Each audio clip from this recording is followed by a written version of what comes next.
Hi, everyone. Welcome to the last week of PLS 171 Plant Propagation. This week is going to be a little bit different. So in previous weeks, I provided you with a PowerPoint presentation, and then within that, there were links to go to various videos for each thing. This week, it's just one solid PowerPoint presentation, and I'm going to dictate to that to you now, kind of in like the same format as a lecture would be. So I'm going to share my screen. I will also upload this PowerPoint, so you have that available to you through Canvas in case you wanted to make some observations, which you should do from some of these images. But let's just go ahead and get started here. And we will present this to you guys. Okay, so first we have to go over a couple of more results. There were a few experiments that we did that took a little bit more time to complete than what we had allotted for the class.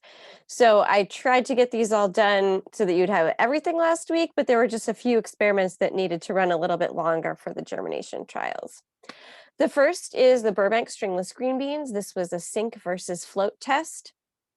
I potted up all of the beans that floated and all of the beans that sunk, and we were trying to see if this type of test is an effective way of determining what your germination percentage is going to be. And so for the beans that sunk, those are the ones that should be more dense than water, and so they should be more viable. We had 41 of those that sunk out of the 100 that we tried to do in the sink versus float test. And of those, 17 of them actually germinated and grew big enough that I could plant them out. For the float test, or the floating portion of those, so beans that were not dense enough to sink to the bottom and were likely to not be viable, we had 59 of the 100 that floated, and then out of that, 0 of those germinated. So we will talk about the statistics for this a little bit later in this presentation, but for right now, I'm just showing you the results. Next, we have the planting depth for sunflower versus basil. And usually this experiment works out really well and it's pretty fast. However, I started it when we started hitting some high temperatures in Santa Rosa and my greenhouse wasn't cooling off quite enough. So I think we actually fried our little babies here. So we do not have enough evidence here to support or refute that planting depth is correlated to seed germination for these two. What my expected results were was that basil would do better if sown on the surface, and if buried, you would have less germination. And then the opposite is true for sunflowers. Typically, for sunflowers, they don't germinate on the surface because they're predated upon. So, birds, mice, squirrels, anything that likes to eat a sunflower seed would eat them on the surface versus them being able to germinate if they're underground. So that's what we expected. We do not have anything conclusive for this. So make sure that you're including in your observations that we had too high of temperature in the greenhouse, and that was what our problem was, and that this experiment did not have sufficient data to be able to quantify the ability for either sunflowers or basil to germinate in either on the surface or buried below the surface. The next plant that we tried is wolfberry, which is a relative of the goji berry. This is one that was native to around Arizona, I do believe.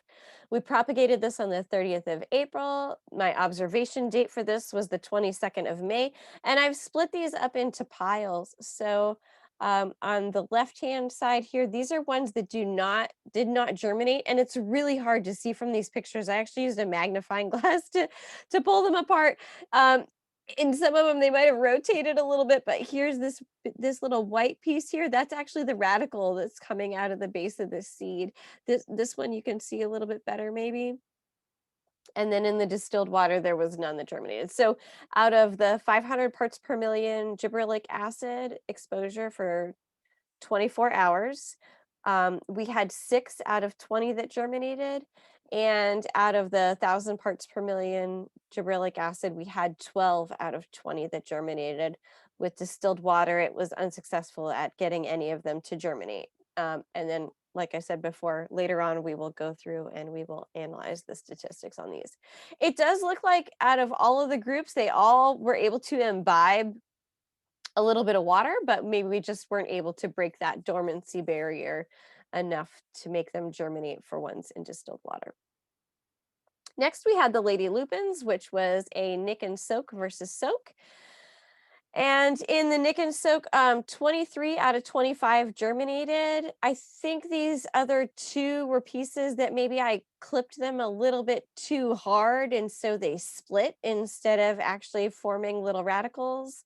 So we would say 23 out of 25 germinated for the ones that we nicked with fingernail clippers and then soaked, versus the soak only, we only had 3 out of those germinate. So it does seem like some sort of mechanical weathering is important in order to break dormancy in this particular seed type. Then we did this light and dark experiment in mung beans. We tried to germinate 50 of seeds in the light and 50 in the dark, and out of them, all of the seeds were able to germinate.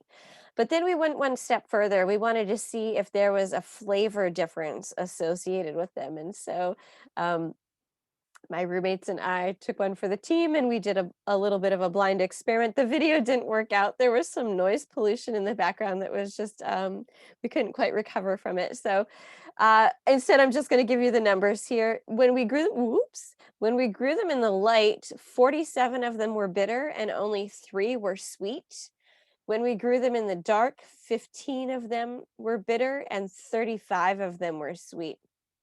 Now, even in the dark, every time I had to rinse these, I was rinsing them about 3 times a day to start, and then as they got a little bit bigger, they needed to be rinsed 4 times a day. Every time I would open that jar, though, it would give them a little bit of exposure to light. So you see here on the side that's grown in the light, we have some really dark green new leaves that are coming out. Those are starting to photosynthesize. And so you're taking all of the sugars that were stored in the seed, and now you're converting them into being useful machinery for being able to photosynthesize and respire and grow. So that could be why they're starting to turn bitter. There's just not as much stored starch in them. The other thing that we noticed about them, and we didn't quantify this numerically, but they started to be a little bit tougher too. Like you could probably still eat these. Sautéed would probably get rid of the bitterness a little bit, but for fresh eating, they weren't really that great.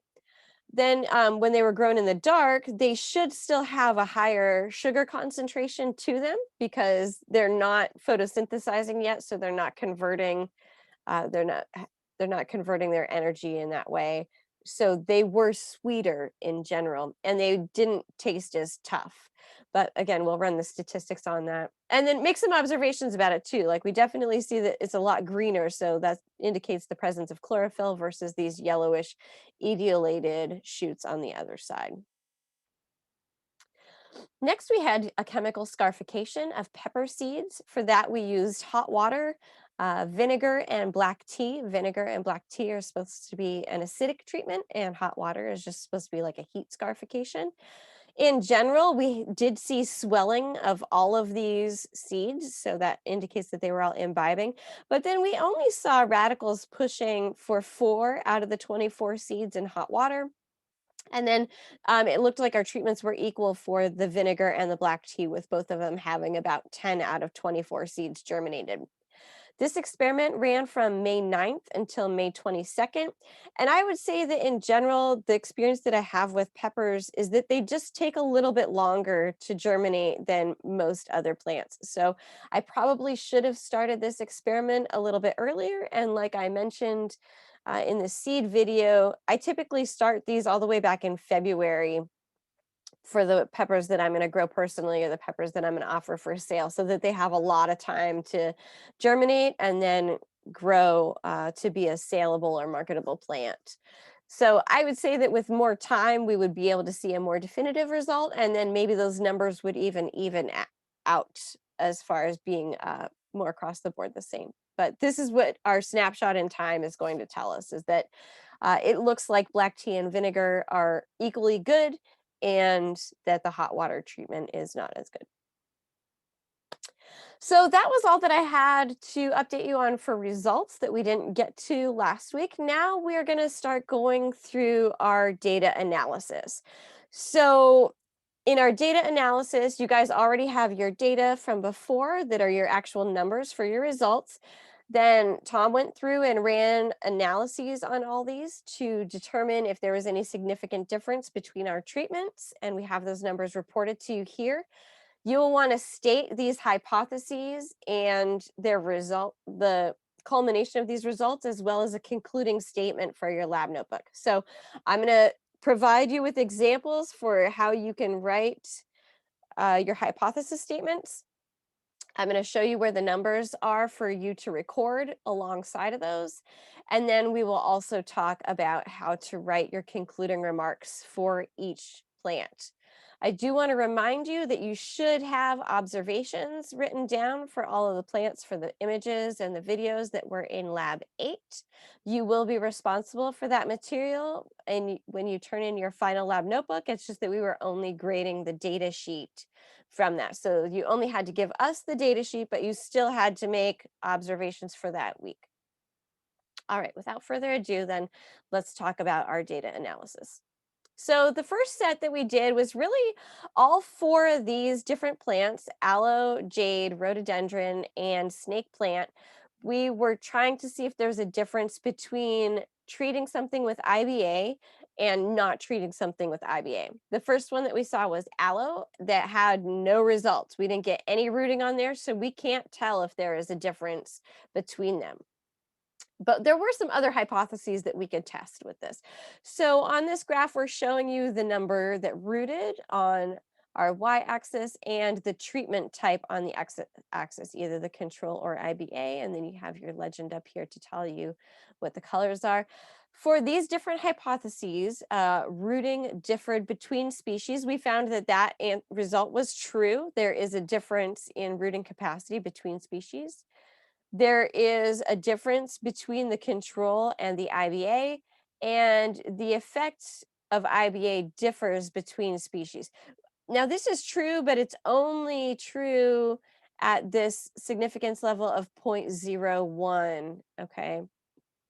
So here, let's take a look at these numbers. For species, difference between species, this is definitely less than 0.05, correct? So what you would do is in your statement for this, you would say the hypothesis of rooting differs between species of aloe, crassula, rhododendron, and sansevieria is true.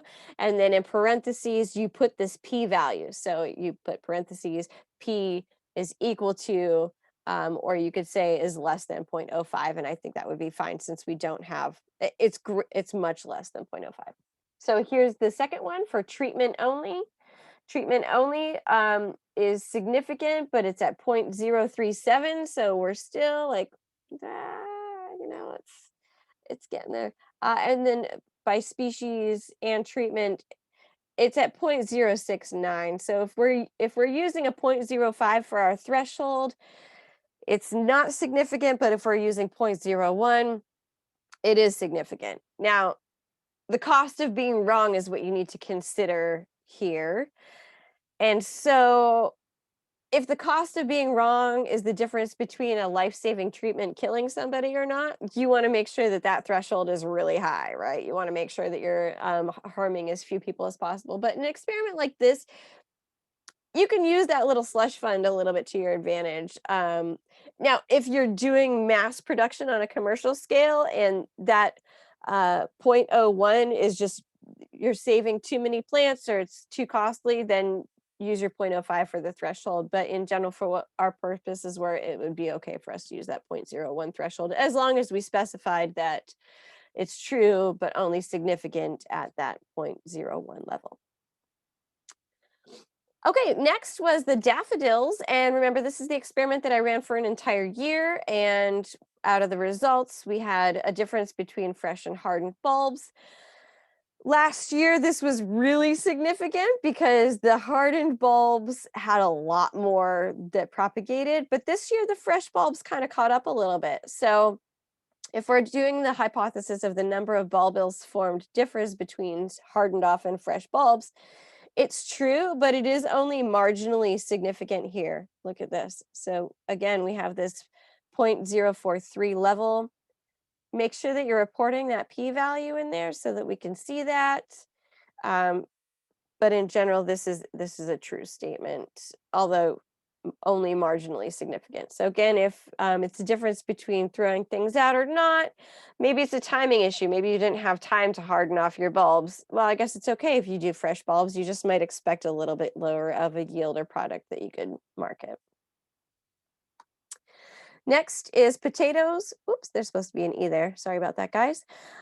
So for potatoes, we did 3 different size classes of potato. We did whole potatoes, half potatoes, and quarter potatoes. And when we looked at the number of shoots growing, you could see a difference in the number of shoots growing, but we also have to kind of remember that a whole potato has more eyes on it or more opportunities for it to propagate itself than a half or a quarter of a potato. So a quarter of a potato is still sufficient for you to get new growth and to grow a new potato. If the issue is you want to eat some now and grow some later, you could save a quarter of a potato and chuck it in your garden versus a whole potato. Um, but we're only seeing a difference between these treatments at this 0.01 significant level again here. See, our p-value is 0.059. So it's only marginally significant again. Like I said, if your material is limited, you can go ahead and make new potatoes out of less material. If your material is abundant, then you could go ahead and use this whole potato. Now, it may also be worthwhile to carry on this experiment further and see what yield you get out of each one. There's just not enough time to do that in this class, unfortunately. But if you were trying this at home, you might want to just like start with a weight. You start with a weight of potatoes and then end with a yield weight of potatoes. And that might give you a different metric for um, how to quantify the difference between these size classes. Next is garlic. And so I'm going to show you a couple of different things about garlic. So if we're just quantifying total garlic growth, we can look at this and graph out our final stem height, which should be the total for each one. And then we would see for our hypothesis that growth rate differs with the initial size of the bulb scale. And for this, that is true. So our p-value here is 0.0019. That means that there is a significant difference between the size of the bulbs, with size class 3 looking like it's going to give us the most. But then we also have this other representation here, which is garlic growth rate. And so you can see that size class 1 starts off pretty strong, but then by day 15, the other classes are catching up and even surpassing it. And then that kind of plateaus, right? It's just not as steep of a slope that we have in this curve versus the curves of both the size 3 and 4 class has a major jump after day 15. So what does this mean? This could mean that there is more hormone accumulation in the larger bulbs that suppresses them from growing until growing conditions are optimal.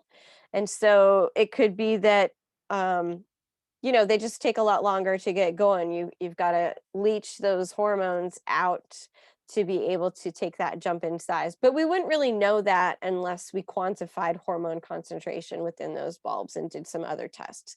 So this is just another interesting way to visualize that data. In general, if you are planting garlic, though, it looks like since our size 3 class is good and our size 2 class is adequate, maybe you want to eat your size class 4 and 1 garlic and plant your size 2s and 3s for your home garden or usage and get your garlic to be bigger. And I think that would be adequate. Next, we did chrysanthemums. So with chrysanthemums, we were doing the number of leaves. And for that, we tried 3 different treatments, one that had 0 leaves, one that had 1 leaf, and one that had 3 leaves. For this, we wanted to see if rooting success differs with the number of leaves left on a cutting, and the result for this is true with a p-value of 0.0032.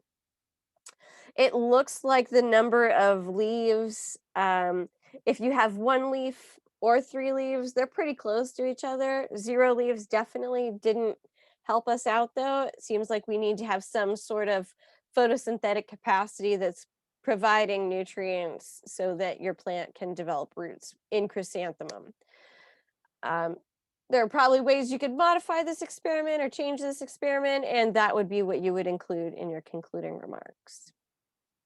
Next, we have Mexican sage with rooting medium, and this one was a big upset for people, right? Like, so it seemed like from the top that we had a lot of green growth in the potting soil mix and not much in vermiculite, but when we took a look at the roots, we saw that there was a lot more rooted cuttings in the vermiculite. However, when we run this statistical analysis on here to see if rooting success differs with rooting medium, potting soil versus vermiculite, it's true, but it's only significant again at that 0.1 level. So, um, we're just, again, it's one of those things where maybe that's not significant enough.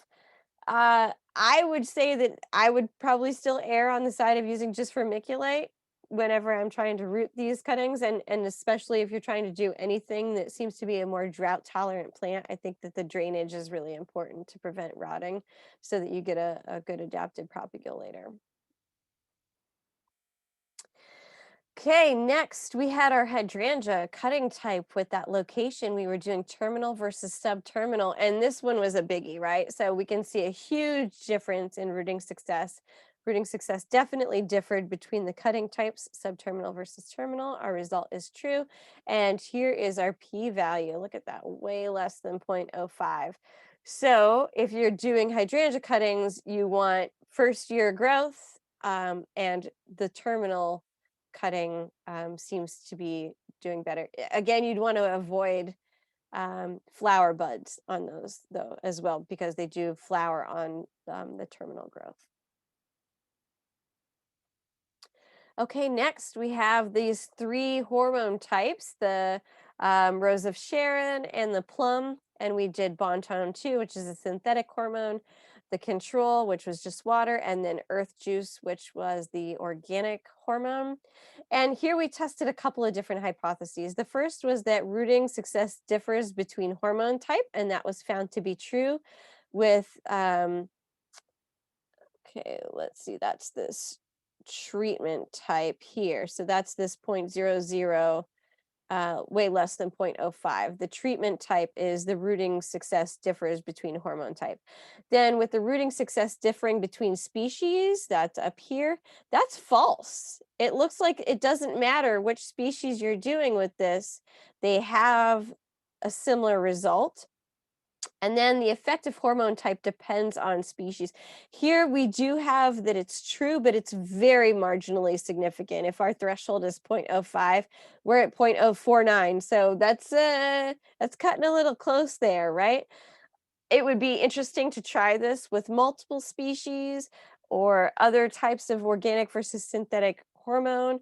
The one that my grandmother used to use when I was a kid was just infused water that had willow switches soaking in it. Willow is a organic source of auxins, but that was really hard to try to quantify for this experiment, so I didn't end up going there with that. But um, if you are trying to do something strictly for organic production, go with the organic, but you may have to expect slightly lower results than if you're using the synthetic hormone. Next was goldfish plant cut location, and this was another big surprise, right? Like I thought these were totally dead, and then it turned out that we had all of these propagules that formed with the node cutting on the bottom and nothing with the internode. So this is our hypothesis was the number of root initials formed would differ between cuttings made at node versus internode, and this was true with our significance value of a p less than 0.05.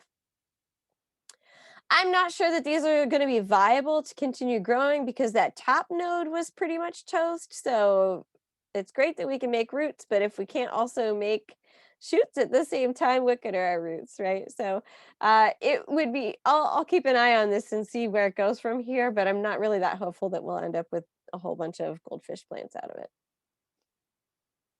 Next was our splice grafting of tomatoes. We wanted to see if graft success depended on which variety is the scion and which is the rootstock. And our result for that is false. It looks like here our p-value is, just not even close to being significant. So it didn't really make a difference of what was on top between the cherry tomato, peace-vine cherry tomato, and the brandywine tomato. It didn't matter who was the rootstock and who was the scion. Later, you might see differences in that for how much yield you get per cultivar. And typically, in a commercial setting, people would graft specifically onto rootstock tomatoes. So plants that aren't going to give you delicious tomatoes, but are going to give you, especially disease resistance. That's a big one for um, plants to be resistant to either fusarium or verticillium wilt, or for better water absorption. So they wouldn't be tasty tomatoes. This one is a fun novelty where you can impress your friends and have all kinds of different tomatoes on one tree. So one tree. It's not really a tree. It doesn't have secondary growth, all on one plant.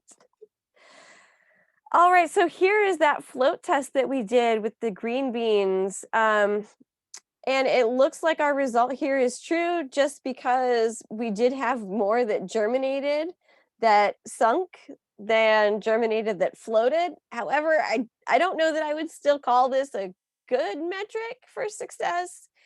Since we only had 17 out of 41, that's not a really high success rate. So I think that this type of germination test is not very reliable in general. And so I just wanted to kind of show you guys that.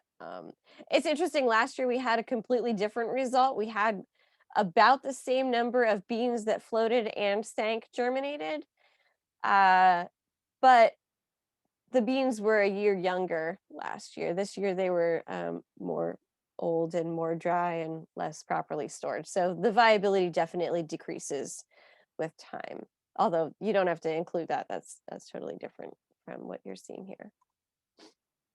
Next, we have the wolfberry, which was the gibberellic acid treatment. This is that seed concentration or seed germination varies with the concentration of gibberellic acid, and we find that to be true with our p-value of less than 0.05 here. And it's a pretty easy to see stepped kind of result that we have here. So it looks like in general for the wolfberry, 1,000 ppm is what you need to really push germination. Again, this is another thing that's very species specific, and gibberellic acid, depending on which one it is, we use GA3 for germination, but there are a lot of different types of gibberellic acid found in plants. One plant can have multiple types of gibberellic acid, and they all have slightly different functions.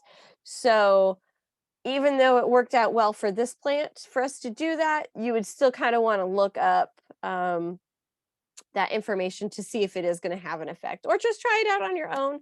We could also change this experiment by changing the duration of exposure. So we could just use the 1,000 ppms and we could say, I want to try this for 12, 24, 48, and 72 hours of exposure, and then see what effect that has on germination rate.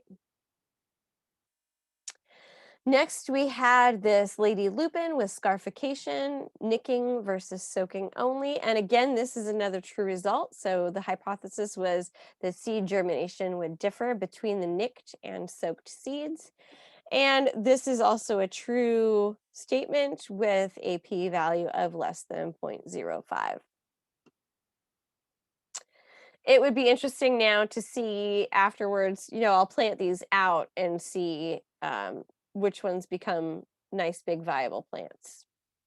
There's always more that you can do with an experiment once you get some sort of data to kind of push you in a direction of, yes, this worked great, or no, we probably need to revisit this one. Next was the mung beans, and it's the effect of light on tasting. So first we just wanted to look at the germination rate to see if it depended on light, and that was false. It was 100% for both treatments, so we didn't really have to worry about that at all. Then we took a look at the taste, and it did turn out to be true that the taste was different here. They were I don't have a p-value listed for this one. I apologize for that. So in this, whenever you have your parentheses, put p-value unspecified. Make sure that you're still putting that p-value in there just for consistency for your lab notebook, but in the parentheses after your hypothesis statement, make sure that you say that the p-value is unspecified for this particular experiment. So if you're trying to do this at home, it's better to do them in the dark so that you will have a tastier product. Okay, then we have our cucumbers and celery with the cold treatment versus room temperature treatment. And here we had a couple of hypotheses to test. The first is that germination rate depended on temperature, and that is true. So that is going to be our treatment up here with our p-value of less than 0.05. Then we looked at if the germination rate was different between species, and that was also true with this p-value up here of 0.00703. And then we wanted to see if the effective temperature differed between species. So that's this species treatment interaction term right here. And that also is very significant. So yes, temperature matters, and it does matter by species. Okay, then we had this zinnia treatment, which was soil medium versus moisture, and we wanted to determine if germination rate depended on moisture as modulated by soil medium. Here we had soil only. This was our vermiculite soil mix, and then vermiculite only.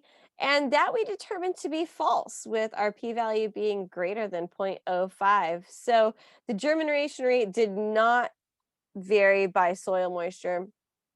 When we did this experiment, this is the result that we saw initially, and then I let this run for another couple of weeks, and it did end up having a pretty big effect later on whenever I was looking at the propagules, but unfortunately did not take pictures because I just planted them out at the gardens.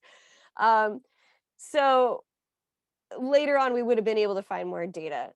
So I guess the thing that you could say in the concluding remarks on this would be that we just need more time to be able to quantify this experiment adequately. You could also mention, if you wanted to, instead, that we could we could change these treatments here. We could use a different type of seed for soil moisture. There's a lot of different ways that you could manipulate this experiment to create another different type of experiment that would be similar.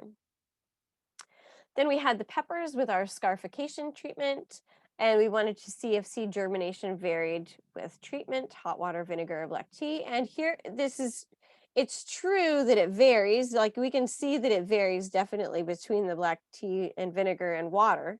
So black tea and vinegar are the same, but water is different. But this is not a significant result here, right? So true, but not significant, and then your p-value of 0.18. So that's all I have to give you now for your results section. Next week, you want to use your lab period to finalize your notebook. So there is no physical lab for you to come to. There's no quizzes or anything, but you do need to make sure that you're using that time to finalize your lab notebook. You also could probably use that time to work on your final exam if you would like.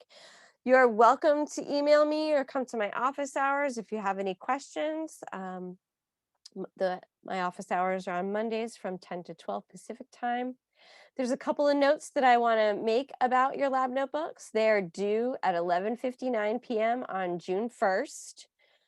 Late submissions are going to be docked 5 points a day, and this is a firm deadline. So don't wait until the last minute to do it. Don't tell me at 12:15 that Canvas froze and you couldn't upload because everybody was trying to upload something at that time. Do it earlier.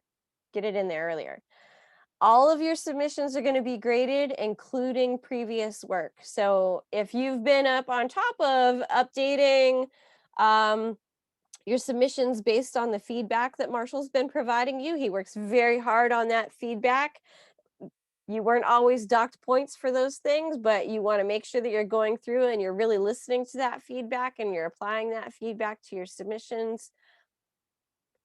Everything's going to be graded. Again, you're starting from a 0 score. There is no 5-point cap for deductions, and there's no 5-point bonus for going through and updating things for this final submission. There's no bonus, and you can lose more than 5 points if you haven't updated things. So this is the big huge submission here at the end. And again, if it's late, you're going to be docked 5 points a day, and those points add up really fast. So if you have questions, please reach out and email Marshall in advance. He's got a lot of things to do for grading to get this all in before finals week. So make sure that you ask as early as possible. Look through that old feedback, listen to his advice. Make sure that you added observations for last week. I know we only accepted a data sheet from you guys for the submission, but you are still responsible for adding observations to all of those particular entries, and those results should be added with each of those entries as well. Okay, so definitely reach out if you have questions. That's all I have for you now. So with that, I will bid you adieu.